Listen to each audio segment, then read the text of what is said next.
Intro narration tone. Welcome to a world that existed long before light touched creation, a world beneath existence itself, unseen, untouched, and forgotten by all but the shadows. This is not the story of mankind. This is the story of the Djinn, Part I, the realm before light, before there was time, before the stars learned to shine. The universe was nothing but a vast silence, an endless void. In that silence, something ancient stirred a breath. A whisper, a spark that was neither light nor dark.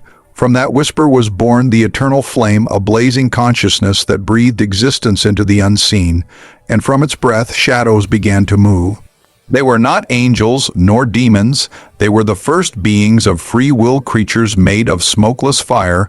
They called themselves the Djinn, the eternal flame divided into 7 shards, each giving birth to a different kind of Djinn: fire, shadow, wind, stone, ash, light, and void. Each shard pulsed with the power of creation, and the Djinn began to shape their realm. Nar, the world of fire. Mountains of ember rose from molten seas, rivers of flame ran like blood, their skies shimmered with red lightning. And at the heart of this burning world stood the obsidian throne, the place where the first Djinn king, Malakar, took form. Part Roman. 2. The rise of the 7. Malakar was born from the shard of pure fire, proud, powerful, and endless.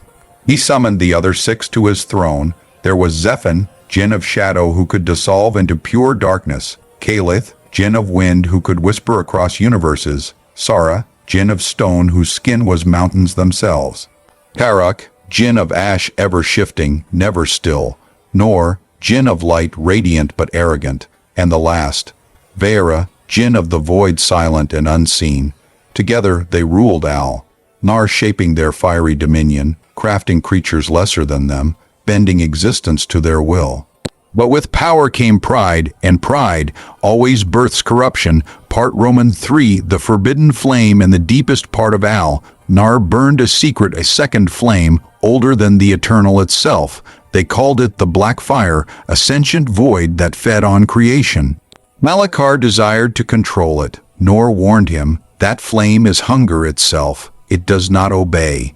But Malakar's pride was greater than his wisdom. One by one, the Djinn gathered around the abyss where the black fire burned. Malakar extended his hand, and for the first time in the history of existence, fire screamed. The black fire awakened. It spoke in a voice that shook Nar, you would command me, then burn with me. The flame devoured the throne. Mountains melted, rivers turned black. Half the realm was consumed in one breath. Zephan tried to escape into shadows, the fire burned even the dark. Calith tried to scatter with the wind, the flame chased her essence. One by one, the Djinn fell screaming into the void, but Malakar, he survived, burned, broken, and changed. He had become something new, a Djinn cursed with eternal hunger, the first Ifrit. Part Roman 4. The split of worlds. When the eternal flame saw what its children had become, it tore the realms apart. The heavens rose, the earth formed, and Nar, the burning world of Djinn, was sealed beneath layers of unseen dimensions.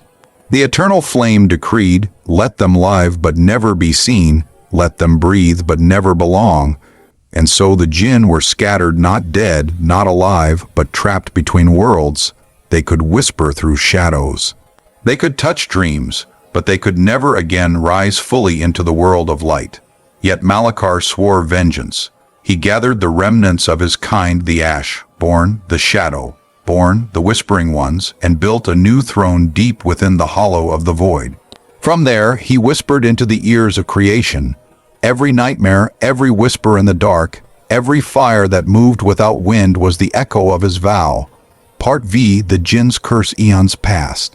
The earth was born, life began, and in the cracks of the world the Djinn waited. They fed on the fears of newborn minds. Their whispers became myths. Their faces became forbidden stories. But deep in Nar, Malakar burned still, neither dead nor living. His fire dimmed, but his voice grew louder. When the 7th moon aligns with the ashes of the void, the gate shall open again. That was the prophecy, and even now, across unseen deserts and forgotten places, shadows still flicker without reason.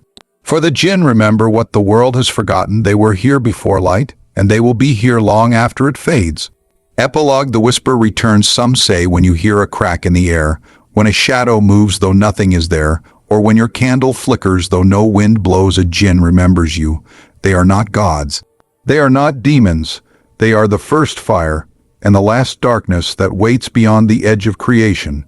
And when the black fire breathes again, the jinn will rise not to rule, but to finish what they began.